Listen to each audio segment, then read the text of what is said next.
Assalamualaikum warahmatullahi wabarakatuh. Perkenalkan, nama saya Iva Rifa. Kali ini saya akan menjelaskan tentang ukuran sudut. Materi ini tuh udah dipelajari sejak SMP mungkin ya. Nah, untuk mengulangnya kembali, mari kita cek lagi nih. Ukuran sudut, derajat, dan radian. Ada dua ukuran yang digunakan untuk menentukan besar suatu sudut, yaitu derajat dan radian. Nah, untuk tandanya itu seperti ini ya.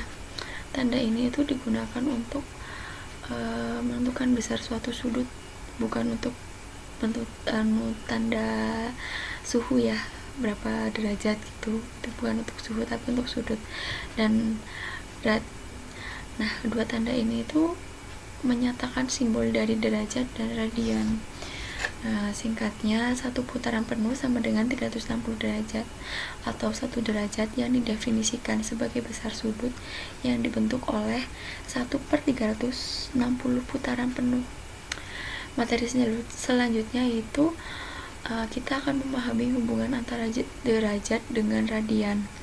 Tapi sebelum mempelajari materi tersebut, kita tuh harus tahu dulu kajian yang dipelajarinya itu apa sih gitu. Suatu radian diartikan sebagai ukuran sudut pusat alfa suatu lingkaran yang panjang busurnya sama dengan jari-jari. Jika besar sudut AOB sama dengan alfa, maka dihasilkan AB sama dengan OA sama dengan OB, maka alfa sama dengan AB per R sama dengan 1. Nah, untuk lebih jelasnya itu kita dapat memperhatikan gambar di samping nih. Ini itu kan untuk ukuran radian. Ini tuh ada lingkaran penuh kan. Nah, di sini tuh terdapat sudut AOB, di mana sudut ini itu bisa membentuk suatu radian gitu. Untuk lebih jelasnya lagi dapat dijelaskan dari definisi 1, yaitu untuk sudut AOB sama dengan AB per R rad, dan definisi 2 yaitu 360 derajat sama dengan 2 PR rad atau 1 derajat sama dengan PR per 180 rad atau 1 rad sama dengan 57,3 derajat. Untuk definisi 2 itu jadi itu kayak rumus menentukan derajat dan radian ya. Contoh soalnya yaitu 5/6 putaran itu ada berapa derajat dan berapa radian. Nah, di sini sudah dijelaskan dan dijabarkan.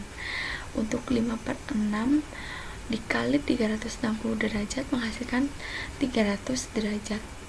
Itu untuk sudut, dan 300 derajat itu dapat diubah menjadi radian, di mana 300 dikali PR per 180 rad sama dengan 5/3 rad gitu.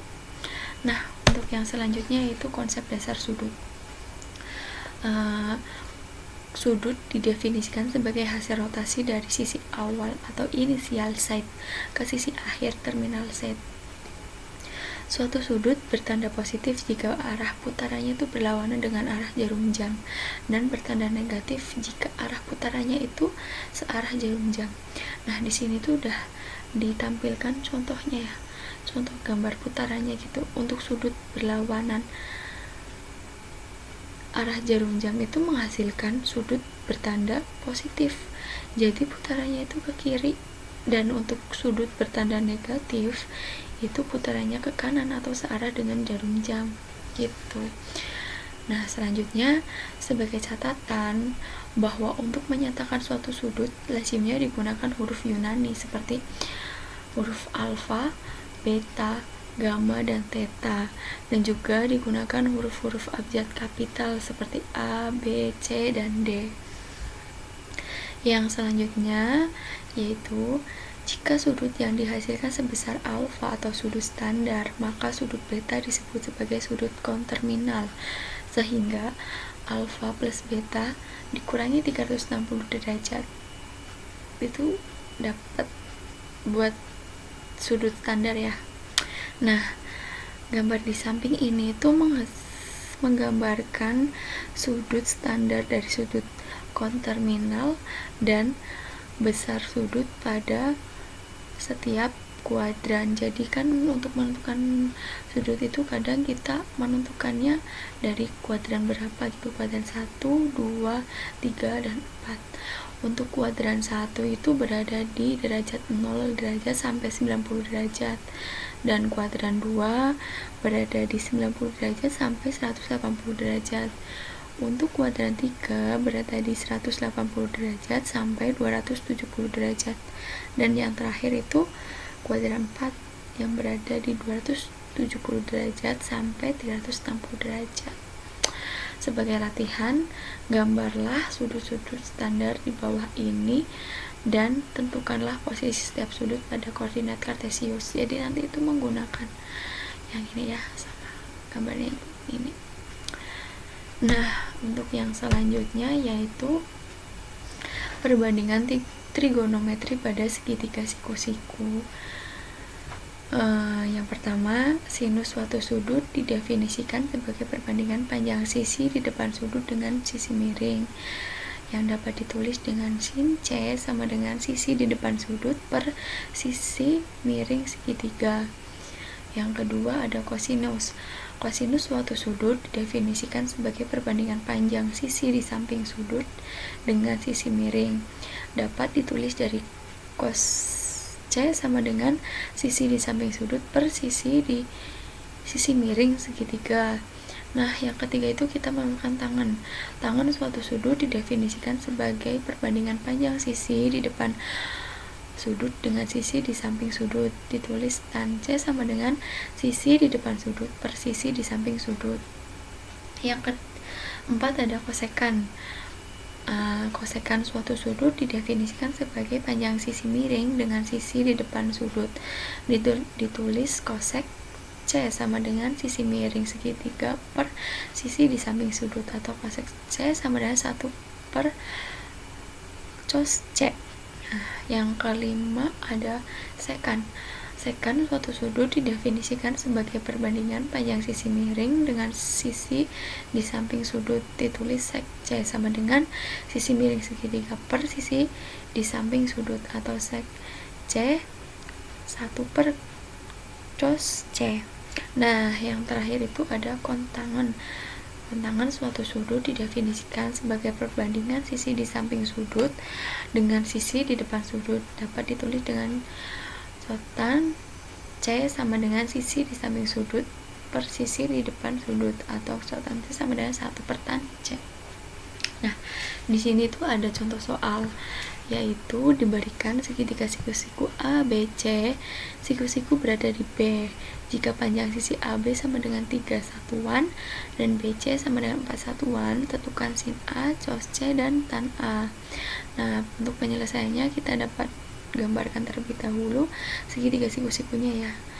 Ini untuk sudut A, B, dan C. Untuk siku-siku berada di B. Nah, di sini satuannya itu dari C, 4 satuan itu berada di C, B, dan 3 satuan itu berada di A atau B. Nah, untuk segitiga di bawah ini dengan teorema Pythagoras diperoleh sisi AC sama dengan 5 satuan. Nah, untuk penyelesaiannya itu kita menggunakan Pythagorasnya dulu ya. Pythagoras dari AC, karena sudah diketahui yang BC sama dengan 4 dan BA 3, maka AC nya sama dengan 5 satuan.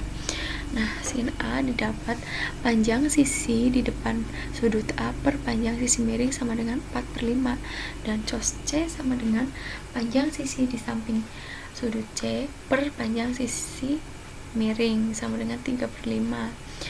Nah, untuk tan A didapatkan panjang sisi di depan sudut A per panjang sisi di samping sudut A sama dengan 4 per 3. Nah, yang selanjutnya yaitu memahami dan memecahkan pemecahan masalah. Nah, di sini kita akan mencari sudut evaluasi atau sudut yang dibentuk oleh arah horizontal, arah ke atas dengan arah pandangan mata pengamat atas. Nah, itu untuk sudut evaluasi ya. Nah, untuk contoh soalnya atau contoh permasalahannya yaitu seorang anak memiliki tinggi badan 155 cm terukur sampai ke mata. berdiri pada jarak 12 meter dari tiang bendera. Ia melihat puncak tiang bendera dengan sudut evaluasi 45 derajat. Tinggi tiang bendera itu adalah, nah di sini kan yang dicari itu tinggi tiang bendera. Dalam kasus ini kita dapat menyelesaikannya menggunakan konsep tangen, di mana tan 45 derajat sama dengan BC per AC. BC sama dengan AC dikali 45 derajat. BC sama dengan 12 dikali 1 sama dengan 12. Tinggi tiang bendera T adalah jumlah dari panjang BC dengan tinggi anak tersebut, yaitu T sama dengan 12 ditambah 1,55 sama dengan 13,55 meter. Dengan catatan 1,55 meter itu didapat dari tinggi anak tersebut, yaitu 155 cm. Jadi didapatkan tinggi tiang bendera tersebut adalah 13,55 meter. Nah, di sini tuh disajikan juga ya contoh ilustrasi gambarnya dari anak tersebut melihat tiang bendera dengan sudut evaluasi 45 derajat. Nah, sekian penjelasan dari saya atau materi dari saya, kurang lebihnya mohon maaf. Terima kasih atas perhatiannya.